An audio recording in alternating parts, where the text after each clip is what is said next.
할렐루야. 아멘. 우리 옆 사람한테 이렇게 한번 인사해 보겠습니다. 얼굴에 풀 묻으셨네요. 조이풀. 네, 하셔야죠. 얼굴에 풀 묻으셨네요. 조이풀. 네. 네, 명절을 잘 보내고 오셔서 그런가 얼굴에 기쁨이 많이 묻어 있으시네요. 할렐루야. 네. 성도님들이 저를 처음 만나시고 알아가실 때 많이 하시는 질문 베스트 3가 있습니다. 첫 번째는 이름이 왜 나오미입니까? 라는 질문이에요. 그래서 궁금하시죠? 네, 다들 다 믿음 좋으시니까 성경 읽으시니까 나오미가 성경 인물이라는 건 다 아실 것 같아요. 근데 저희 어머니께서 저를 잉태하셨을 때 하나님께서 꿈에 나타나셔서 너는 딸을 낳을 것이니 이름을 나오미라고 져라 이렇게 말씀하셨다고 합니다. 보통 사람이 아니죠, 제가. 여러분들. 네, 저를 좀 더 남다르게 대해주시기 바랍니다. 그때부터 저를 이렇게 좀 하나님께서 강력하게 좀 인도하셨던 것 같아요. 그래서 그 히브리어로는 기쁨이라는 뜻이고요. 하나님께서 저를 이렇게 기뻐하라고 또 기쁨의 교회로 주님 기쁨의 교회로 인도하시려고 이렇게 또 이름을 지으셨나 봅니다. 두 번째 질문은 뭐냐면 싱글이세요? 라고 물어보시는 겁니다. 그럼 제가 벙글인데요? 라고 장난을 치는데요. 이해가 안 가시나요? 네, 제가 겉보기로는 좀 30대 중반으로 보이지만, 그렇죠? 근데 실제 나이로는 43세거든요. 제가 43세거든요 하면 여러분들 반응 어떻게 하셔야 되죠? 헐 이렇게 하셔야 되죠. 43세거든요. 그래서 제가 이런 질문을 얼마나 오랫동안 들었겠습니까? 근데 계속 똑같은 대답을 많이 해야 되는데 왜 제가 아직까지 싱글인지 저 사람은 도대체 못 간 거예요, 안 간 거예요 이렇게 생각을 하실 거예요. 근데 이 이야기에 대해서도 이따가 제가 간증으로 말씀을 드리도록 하겠습니다. 세 번째는 뭐냐면은 어떻게 목사님이 되셨어요? 라는 질문이에요. 왜냐면은 보통 여자 목사님이 별로 없다 보니까 네, 어떻게 목사님까지 되셨어요? 라고 물어보시더라고요. 그러니까 제가 학교 다닐 때도 제 학년이 한 100명 정도 됐던 것 같아요. 남녀 합쳐서. 근데 그 여자 학우들이 12명이었습니다. 근데 제가 알기로 그 동기들 중에서 목사 안수를 받은 이제 여자는 2명밖에 없습니다. 그러니까 대부분은 전도사님 하시다가 결혼해서 사모님이 되시거나 좀 거의 사역을 못 하시는 경우가 많죠. 그리고 사역을 하셔도 전도사로만 이렇게 사역하신 경우가 많기 때문에 어떻게 목사님이 되셨어요? 라고 얘기를 많이 하시더라고요. 그것도 역시 제가 오늘 간증으로 말씀드리도록 하겠습니다. 지난주에 이어서 계속 간증 설교가 이어지고 있는데요. 저는 이제 어떤 간증이 있는지 좀 여러 가지 간증이 있지만 오늘은 제가 어떻게 사명을 받았는지에 대해서 어떻게 목사 안수를 받게 됐는지까지 제가 말씀을 드리도록 하겠습니다. 오늘 본문 말씀을 잠깐 좀 언급을 하고 넘어가려 하는데요. 창세기 12장 1절 말씀은 굉장히 유명한 말씀이고 다 이제 뭐 암송하실 정도로 아시는 말씀인데 굉장히 흔한 말씀인 것 같지만 저에게는 굉장히 특별한 말씀이에요. 왜냐하면 제가 이 말씀으로 부르심 받았기 때문입니다. 근데 여러분 그거 아시나요? 하나님께서는 우리를 부르실 때 좀 특별한 방식이 있어요. 그러니까 좀 어떤 성격이 있으신 것 같아요. 뭔지 아시나요? 두 가지로 볼 수 있는데 첫 번째는 뭐냐면 하나님께서는 우리한테 뭘 이렇게 하라고 하실 때 두루뭉실하게 얘기하세요. 공감하시나요? 두루뭉실하게. 오늘 말씀처럼 내가 내게 지시할 땅으로 가라 라고 얘기를 하잖아요. 근데 어디로 가야 되는지 얘기를 안 해주십니다. 그렇죠? 그리고 이스라엘 백성에게 인도하실 때도 구체적인 걸 얘기 안 해주시고 그냥 딱 어떤 큰 거 하나 정도로만 얘기를 하세요. 그래서 우리는 어때요? 굉장히 답답할 때가 많죠. 또 어디로 가라는 거지? 또 그 다음에 어떻게 되는 거지? 좀 불안할 때가 좀 많이 있다는 것입니다. 그래서 왜 하나님께서 이런 방식을 하실까? 저는 그 이유를 조금 더 분명하게 알게 되는 일이 있었어요. 작년에 제가 있었던 교회에서 일본으로 수련을 간 적이 있었어요.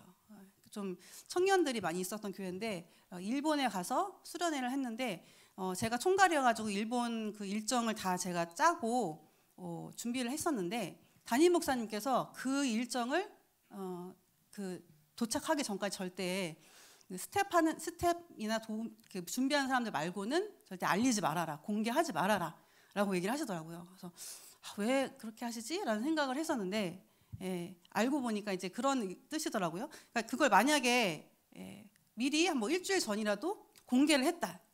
첫째 날은 어디 가고 둘째 날은 어디 가고 이걸 공개를 했다 하면 어떤 일이 벌어질 것 같습니까, 여러분? 요즘엔 일본 좀 많이 가잖아요. 그렇죠? 일본 안 가본 사람 별로 없잖아요. 그러니까 일정 나오면 어떻겠어요?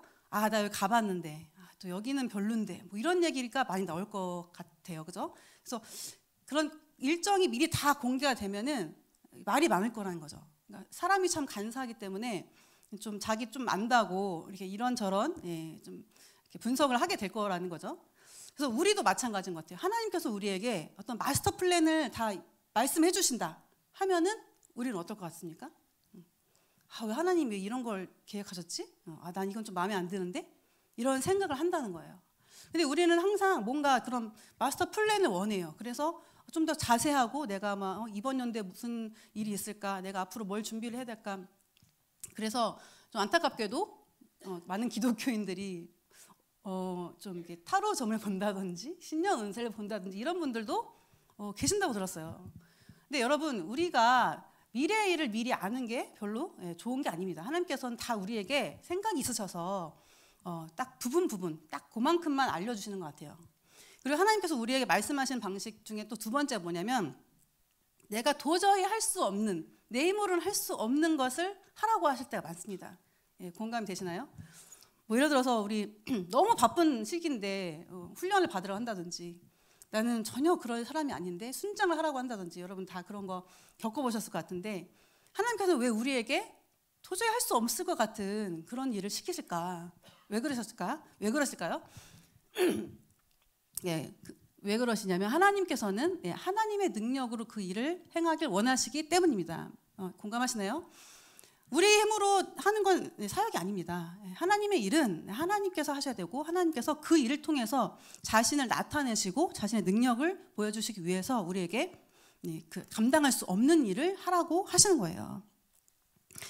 아멘이신가요? 그래서 저는 이렇게 하나님께서 저에게도 말씀을 하셨고 그렇게 믿음의 모험을 가게 됐어요. 하나님께서 우리에게 그렇게 어떤 전혀 알지 못하는 세계로 인도하시면서 우리에게 믿음을 요구하실 때가 있습니다. 그래서 저도 그런 믿음의 여정을 통해서 한 3번 정도의 그 믿음의 모험이 있었던 것 같아요. 그 모험을 통해서 지금까지 저를 이렇게 사명의 길로 인도해 주셨습니다. 그래서 그 첫 번째 간증으로는 제가 어떻게 신학교에 가게 됐는지에 대한 이야기인데요. 저는 모태신앙이었는데 중학교 3학년 때 하나님을 인격적으로 만나게 됩니다. 근데 그게 어디 수련회 가서 그런 게 아니라 혼자 집에서 기도하면서 골방에서 어떤 이렇게 힘든 일 때문에 하나님께 이렇게 토로를 하다가 하나님을 인격적으로 만나게 돼요. 저는 감사하게도 골방에서 방언도 받았어요. 혼자 기도하다가. 그래서 골방의 영성이 좀 있는 사람입니다. 그리고 이제 세 번째로 이제 또 받았던 게 뭐냐면 골방에서 고등학교 1학년 때 1시간 반 동안 사명을 놓고 기도한 적이 있었어요. 고등학교 1학년 때 기도를 좀 많이 했죠. 그때 제가 기도 배틀하는 어떤 언니가 있었어요. 그 언니랑 저랑 서로 이러는 거예요. 언니 나 오늘 30분 기도했다. 막 이렇게 하면 그 언니가 나 오늘 40분 했는데, 그러면 이제 그 다음에 제가 막 나 50분 기도했다. 그러면 나 1시간 했는데, 서로 이제 경쟁하면서 기도를 많이 했던 때가 있었는데, 제가 아직도 기억에 남아요. 고등학교 1학년 8월 달에 엄청 비가 많이 내리는 날이었어요. 제가 그때 하나님한테 제가 어떻게 살아야 되냐고 그렇게 기도를 했습니다. 그래서 1시간 반 정도 지났을 때 그때 하나님이 저한테 신학을 해야 된다라는 마음을 주셨어요. 근데 그게 마음이 되게 기쁜 마음이었습니다. 그리고 되게 또 신기하게도 저를 이제 그때 담당하셨던 교역자 전도사님께서도 저한테 신학을 했으면 좋겠다라고 얘기를 하셨어요. 그래서 이제 신학을 하게 됐는데, 하나님 방식 아시죠? 신학을 왜 해야 되는지는 안 알려주시더라고요. 그냥 신학을 해라, 거기까지만 알려주셨어요. 그래서 이제 내가 왜 신학을 해야 되지? 라는 물음표를 가지고 학교를 갔습니다. 근데 학교에서 또 새로운 일이 생겨나기 시작했어요. 무슨 일이냐면 제가 고등학교 때도 중창단 활동을 하긴 했는데, 제가 뭐 찬양의 은사가 있다거나 내가 노래에 소질이 있다거나 이런 거를 전혀 알지 못했고 누가 얘기를 해주진 않았어요. 그런데 그 학교를 가서 찬양 동아리를 하게 됐는데, 그 찬양 동아리가 체프를 한번 이제 찬양 인도를 한 적이 있었어요. 그래서 제가 거기서 잠깐 이제 솔로를 했었는데, 그 솔로를 하고 나서 갑자기 제가 동네 스타가 됩니다. 갑자기 여기저기서 특송을 해달라는 요청이 막 왔었어요. 거기 계셨던 이제 신학생들이 다 교회에 소속이 돼 있다 보니까 그 전도사님들 뭐 이런 분들이 저를 자꾸 교회 행사에 초대해 주시고, 또 뭐 어떤 분들은 자기랑 같이 뭐 앨범을 내자, 뭐 무슨 팀을 하자, 뭐 이런 일들이 막 일어나는 거예요. 그래서 제가 그때 사실 지금 생각해 보면은 노래를 제대로 배운 적도 없고 되게 인격적으로 되게 부족하고 여러 가지 되게 부족했는데 하나님이 굉장히 저를 막 이상하게 드러내셨던 그런 일이 있었습니다. 그래서 저는 그때 다녔던 교회에서도 매주 특송을 했어요.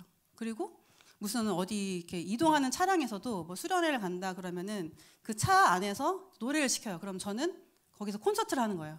그러니까 어딜 가나 자꾸 노래를 시키고 자꾸 저가 이렇게 그런 쪽으로 가야 될 것 같은 그런 상황이었어요.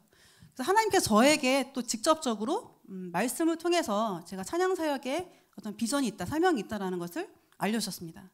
근데 좀 사람들이 저를 좀 교만하게 만들었던 게 있었어요. 뭐냐면 되게 부끄러운데 그냥 참 너그럽게 들어주세요.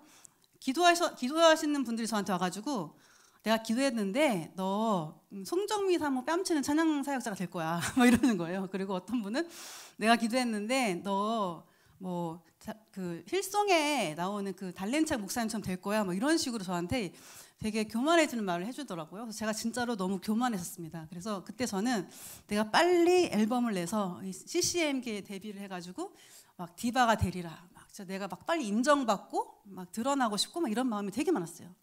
그래서 그랬는지 하나님께서 막으시더라고요. 그러니까 한창 이렇게 막 이렇게 사람들한테 알려지다가 뭐가 될 것 같았는데 앨범 작업이 자꾸 이렇게 무산되는 일들이 계속 있었어요. 어떤 소속사에 가서 막 트레이닝도 받고 했는데 계속 한 3번 정도 무산이 되다 보니까 제가 되게 이렇게 낙심이 되더라고요. 그래서 아닌가 하다가 제가 그때 이제 너무 생뚱맞게 그 알바로 했었던 학원 강사를 이제 업으로 삼게 돼요.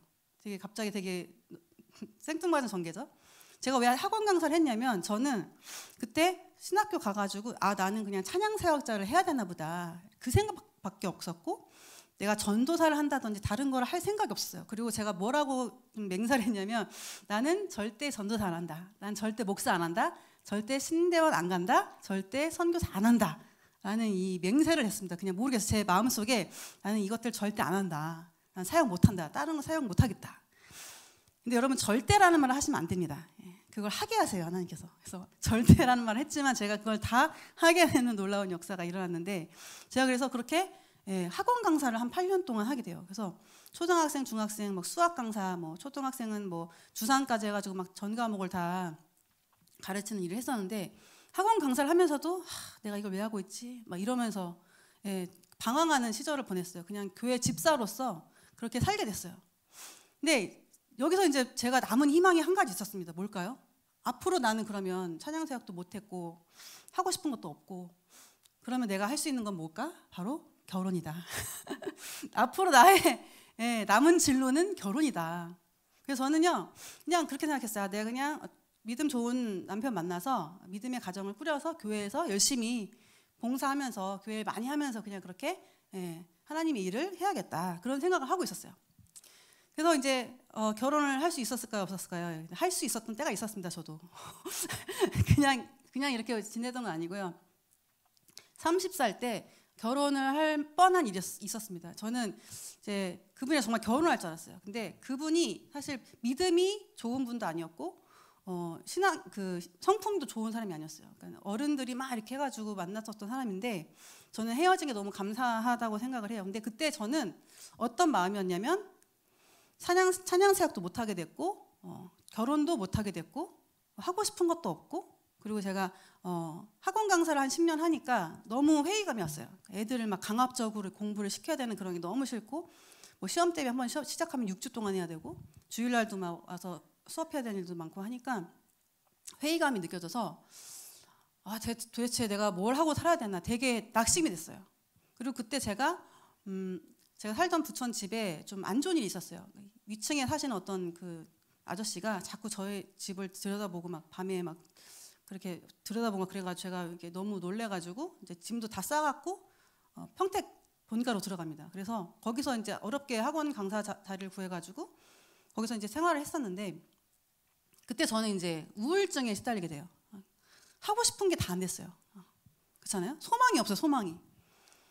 그래서 제가 그때 정신과 상담을 받게 됩니다. 그래서 어떻게 좀 그래도 좋은 데를 알아봐야겠다. 그냥 정신과를 가면 안 되겠다 싶어서 어떻게 온누리교회 장로님이시고 교회 안에서도 치유 사역을 하시는 어떤 좋은 장로님이 있으신 정신과를 갔어요. 그래서 상담을 했는데 그분이 무슨 스킬인지 모르겠지만 저를 상담하면 MMPI 검사하고 나서 집이 어디예요? 뭐 이런 얘기하고 하고 싶은 게 뭐예요? 뭐 좋아해요? 이런 얘기만 하시더라고요. 그래서 한 2번 가고 모르겠네, 좀 답이 안 나오는 것 같네 하고서 이제 제가 안 갔어요. 안 가고 저는 그때 이제 그렇다고 하나님한테 뭔가 매달리고 이런 것도 아니고 정말 하나님과 단절하게 돼요. 나는 되게 그 결혼할 때도 그 친구에 대해서 분명 응답 받았다고 생각을 했는데 내가 그동안 들었던 음성은 뭐지? 그 응답들은 뭐지?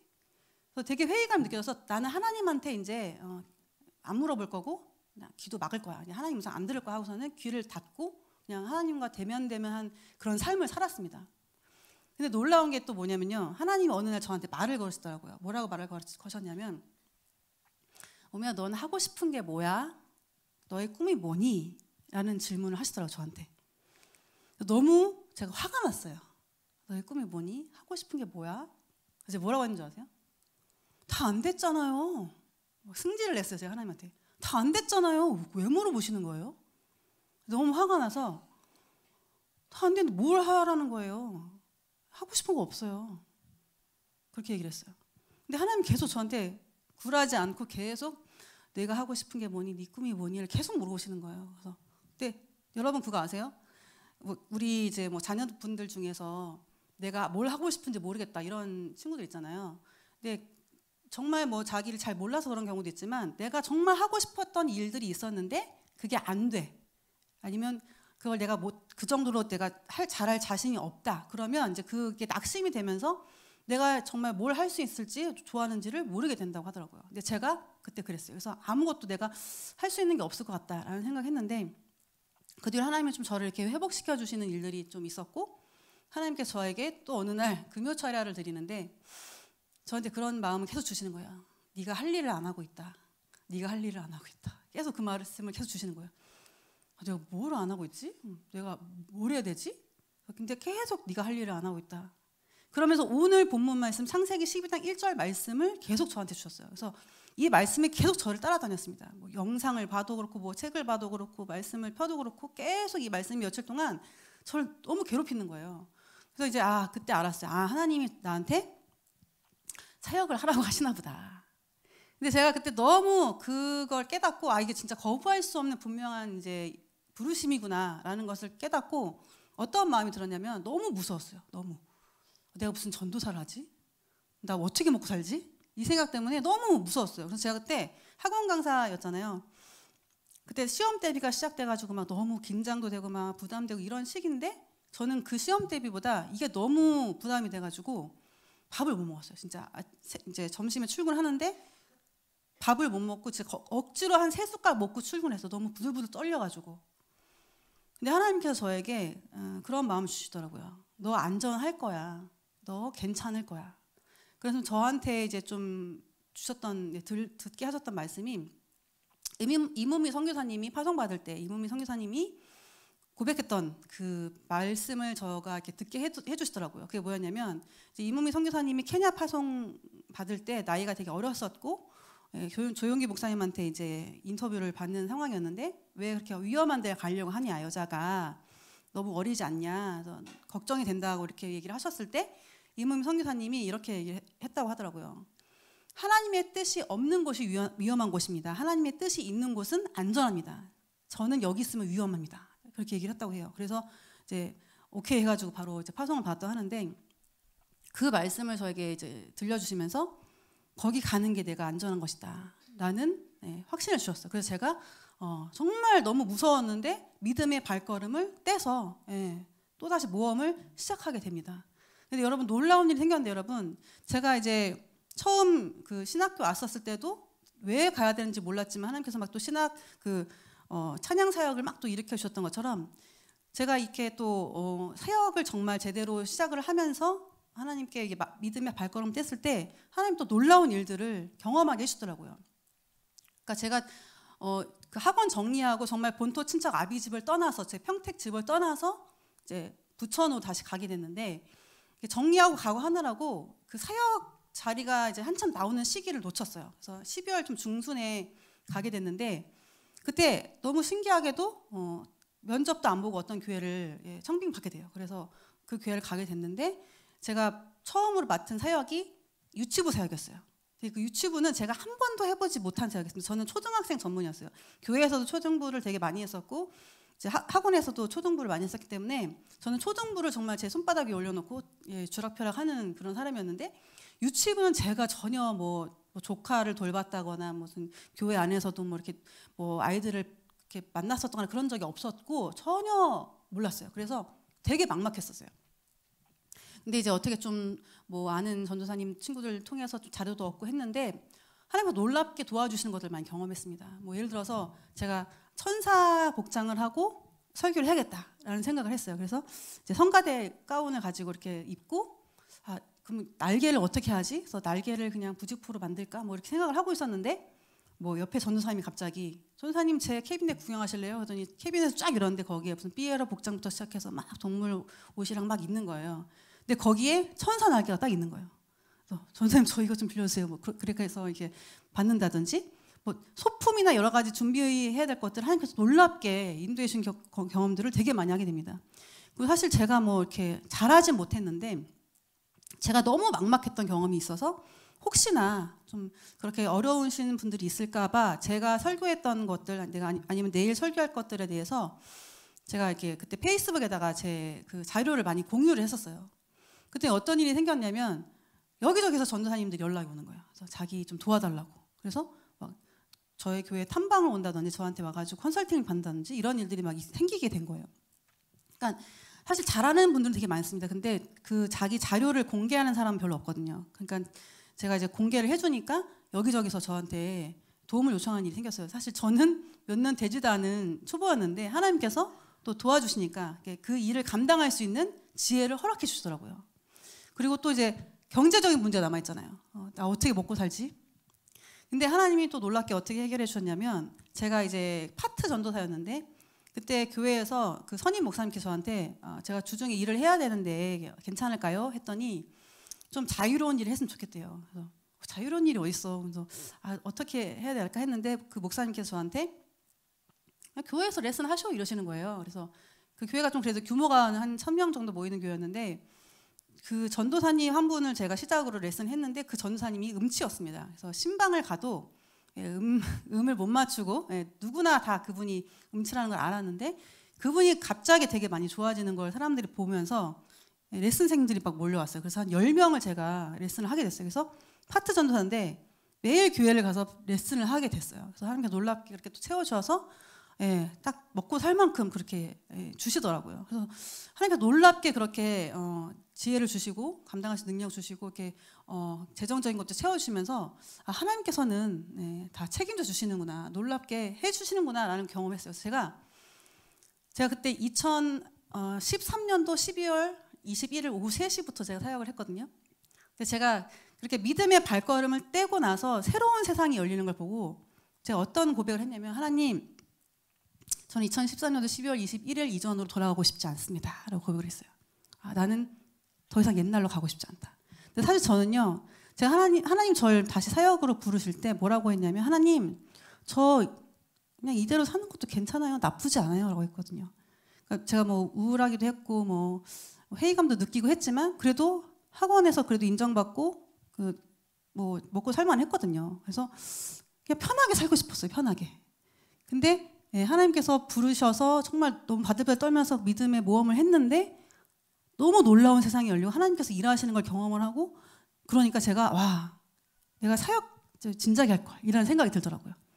내가 그전에도 막 뭔가 하나님이 이렇게 사인을 주셨던 것 같은데 내가 순종을 못했던 것 같은데 내가 너무 늦게 왔나? 내가 진작에 할 걸 이라는 생각이 들더라고요. 근데 여러분 사람이 되게 간사해요. 되게 간사하더라고요. 제가요 이렇게 하나님이 놀랍게 일하셨는데 어떤 마음이 있었냐면 제가 그때 33살이었거든요. 어떤 생각을 했냐면 뭐 사역해서 너무 감사하고 그런데 이러다 결혼하고 아기 낳으면 못하는 거지 뭐. 못하지 않을까? 그냥 몇 년 하다 못하지 않을까? 너무 내가 늦게 시작을 했고 못하지 않을까라는 생각을 했어요. 제가 그래서 결혼을 못한 이유가 여기서 나옵니다. 하나님께 제가 배우자 기도, 결혼 기도를 하면 뭐라고 하셨냐면 마태복음 6장 33절 말씀 여러분 다 아시죠? 마육33 너희는 먼저 그의 나라와 그의 의를 구하라. 그 말씀을 저에게 정말 귀에 못이 박히게 정말 인이 박히게 너무 한 수백 번을 얘기하셨어요 저한테. 예. 그리고 사명에 충실해라. 사명에 충실해라. 그렇다고 저한테 뭐 독신을 얘기하신 건 아닌데 저한테 결혼에 대한 말씀을 주신 것들이 있었어요. 근데 하나님께서 저한테 이런 말씀을 하시더라고요. 그러니까 나는 네가 결혼해서 사역을 안 할까 봐 그게 걱정이 된다. 하나님이 저를 걱정하신다는 게 좀 말이 맞는지 모르겠지만 저는 하나님한테 신뢰를 못 드렸던 거예요. 정말로 저는 제가 생각해도 결혼했으면 도망갔을 것 같아요. 결혼 핑계대고 이제 결혼하고 아기 나면 거의 불가능하잖아요. 못하는 거지 뭐 이러면서 하나님 저 옛날에 좀 많이 힘들게 살았잖아요. 그러니까 좀 이제 편하게 살고 싶습니다. 이런 마음이 계속 있었어요. 그런 상태였기 때문에 하나님이 제가 정말 잉태할 수 없는 태가 닫힐 때까지 하나님이 막으셨던 건가라는 생각이 들더라고요. 그래서 그런 마음이 있는 상태로 되게 불손한 마음으로 계속 사역을 하고 있었어요.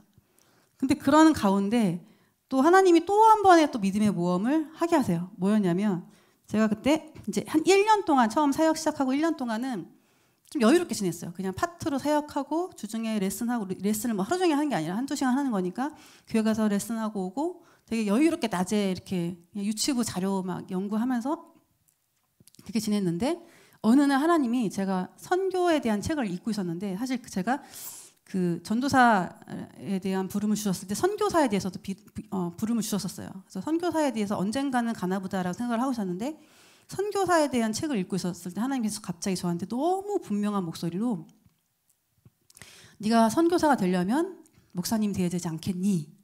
라는 너무 분명한 음성을 주셨어요. 제가 근데 그 음성을 듣고 제가 어떻게 반응인 줄 아세요? 진짜 이러면서 울었어요. 진짜 막 이러면서. 근데 너무 거부할 수 없게 분명한 거예요. 그래서 울면서 대학원을 갔습니다. 놀랍게 미달이었어요. 그래서 제가 다 그냥 들어갈 수 있는 상황이었어요.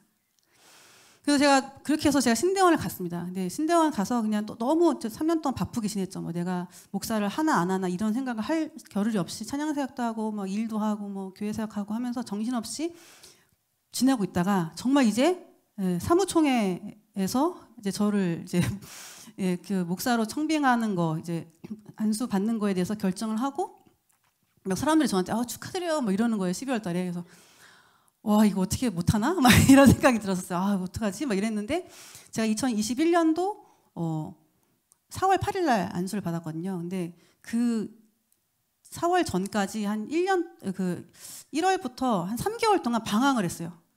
어떡하지? 도망갈 수 없나? 어떡하지? 굉장히 방황을 했습니다. 왜냐하면 저는 좀 편하게 살고 싶다. 그래도 난 조금 편하게 살고 싶다는 마음이 계속 있었던 사람이기 때문에 내가 어떻게 또 목사를 하지? 라는 생각에 너무 두려웠어요. 근데 또 놀라운 일이 뭐가 있었냐면 원래 목사 안수를 받으면 사실 돈이 좀 필요합니다. 이렇게 교단이나 뭐 총회에 내는 돈이 있더라고요. 그래서 처음에 어느 정도 돈이 들어간다는 얘기를 듣고 난 돈 없어서 목사 안수 못 받겠네. 나 못하겠네. 이래 생각했어요. 근데 놀랍게 그때 2021년도에 코로나가 있어가지고 그 코로나 덕분인지 뭔지 모르겠는데 그 해는 그동안 한 번도 그런 적이 없었는데 교단에서 모든 걸 다 해주셨어요. 저는 돈 한 푼 내지 않고 그냥 목사 안수를 받게 됐고 그리고 막 제가 그때 사역했었던 곳의 담임 목사님께서 또 신기하게 그 면접 보는 면접관이셨고 그 전체 리더셨어요. 그래가지고 제가 면접을 보는데 그 곤란한 질문을 몇 번 하셨어요. 어떤 분들께서. 그랬더니 그런 건 질문하지 말라고 이렇게 다 곤란한 걸 이렇게 다 막아주시고 제가 이제 그 목사 안수 받으려면 여기저기 돌아다니면서 도장을 받으러 가야 돼요. 막 그 교통비도 많이 들고 하는데 목사님께서 저한테 교통비 하라고 용돈도 주시고 막 뭐 여러 가지 되게 도움을 너무 많이 주셨어요. 그래서 너무 순탄한 거예요. 이 목사 안수를 받는 과정이. 전 너무 도망치고 싶은데. 그래서 이게 맞나 보다. 그리고 또 놀라운 게 사실은 그렇게 목사 안수를 4월 때 받았잖아요. 근데 제가 한 번 더 도망을 갈 시도를 합니다. 그래서 제가 한 6월 달에 제가 사회복지사 자격증이 있었는데 사역을 잠깐 쉬고 있었어요. 그냥 일만 한번 해보자 이런 생각이 들었어요. 그래서 직장을 구하고 있었는데 제가 어디 직장에서 이제 일하고 있다가 이제 퇴사하면서 이렇게 알아보고 있었는데 제가 사역을 안 하고 일만 하려고 하니까 재앙이 닥치더라고요. 일이 안 구해져요.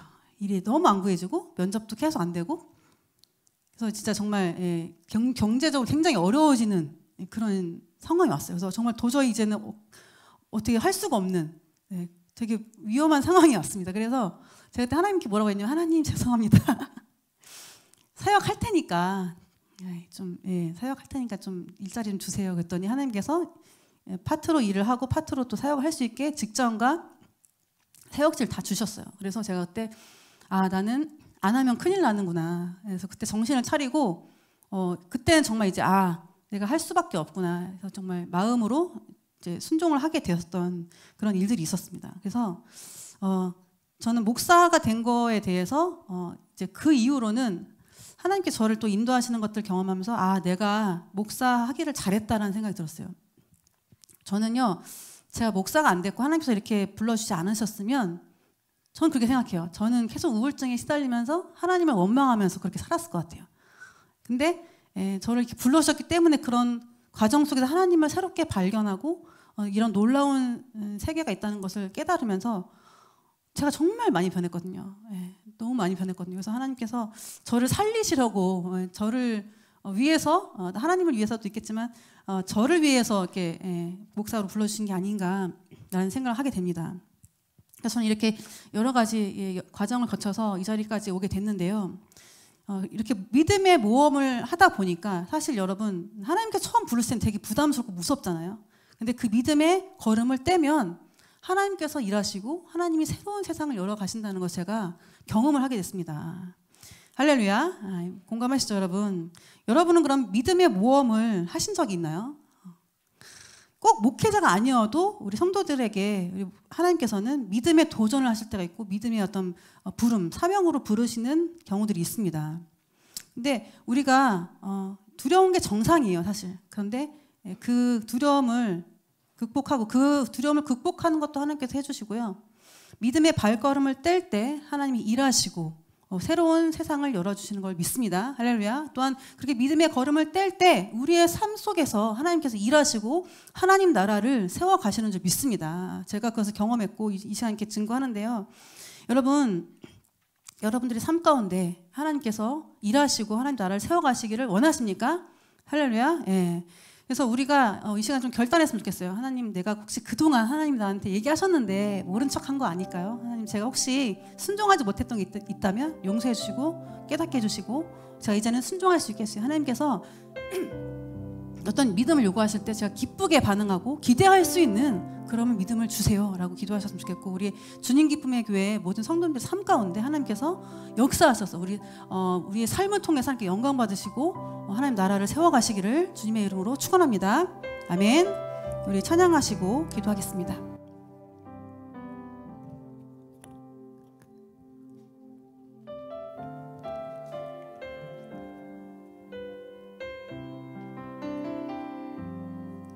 나의 사랑, 너는 어여쁘고 참 귀하다. 어느 보석보다 귀하다. 내가 사랑스럽지 않을 때 너를 온전히 사랑하고 너와 함께하려 내가 왔노라. 아멘. 주의 사랑, 이 사랑은 결코 변치 않아. 모든 계절 돌보시네. 푸른 마르고 꽃은 시드나 주의 말씀은 신실해. 실수가 없으신 주만 바라라. 주님의 나라와 주님의 나라와 뜻이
사랑스럽지 않을 때 너를 온전히 사랑하고 너와 함께하려 내가 왔노라.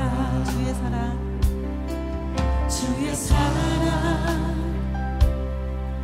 이 사랑은 결코 변치 않아. 모든 계절 돌보시네. 꽃은 시드나 주의 말씀은 진실해. 실수가 없으신 주만 바라라.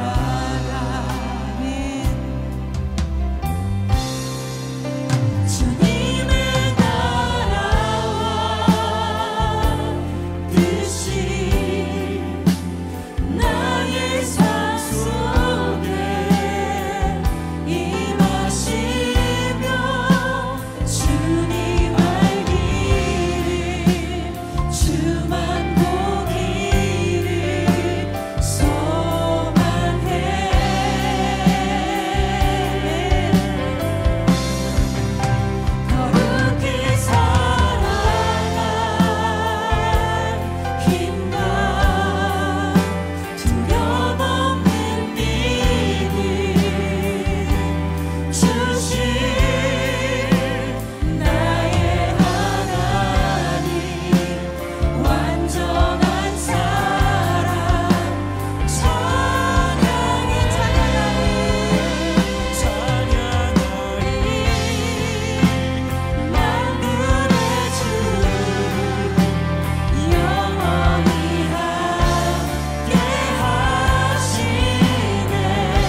주님께서 우리에게 믿음을 하나 요구하실 때, 우리를 부르실 때 기쁨으로 반응할 수 있는 믿음 허락하여 주옵소서. 그래서 우리의 삶 가운데 하나님께서 놀랍게 일하시는 것을 경험하고 하나님의 나라가 세워지는 것을 경험하기 원합니다. 우리 함께 주님의 이름 한번 부르 기도하겠습니다. 주여, 주여. 주님의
주신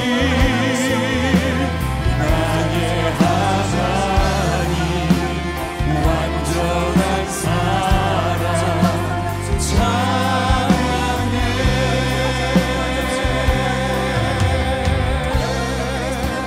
거룩히 살아간 힘과 두려움 없는 믿음 주신 나의 하나님 완전한 사랑 찬양해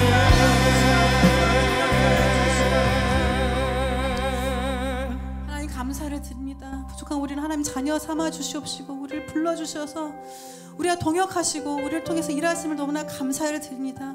하나님 나의 삶을 통하여서 하나님 나라가 이루어질 원합니다. 나의 삶을 통하여서 하나님이 영광 받으시기를 간절히 소원합니다. 하나님 우리에게 믿음을 허락하여 주시옵시고 하나님께서 우리에게 믿음을 요구하실 때 우리가 기쁨으로 반응하고 하나님을 기대할 수 있는 믿음 허락하여 주시옵소서. 아멘. 하나님 우리에게 의심이 있습니까? 두려움이 있습니까? 불안이 있습니까? 그 모든 것들 예수 그리스도의 보혈로 덮어주시옵시고 하나님께서 당신을 계시하셔서 하나님 우리가 정말 두려움 없는 믿음으로 나갈 수 있도록 주여 역사하여 주시옵소서. 아멘. 우리 주님 기쁨의 교회를 통해서 하나님께서 영광 받으시길 원합니다. 하나님 우리의 마음밭을 갈아엎어 주시옵시고 우리 심령을 새롭게 변화시켜 주셔서 우리 아멘. 각자의 삶을 통하여서 하나님께서 일하여 주시옵시고 우리 교회를 통하여서 하나님께서 큰 일을 이루어 주시고 하나님 영광을 나타내실 간절히 소망합니다. 하나님 그렇게 이루어질 것을 기대하며 아멘. 예수님의 이름으로 기도드렸습니다. 아멘. 아멘.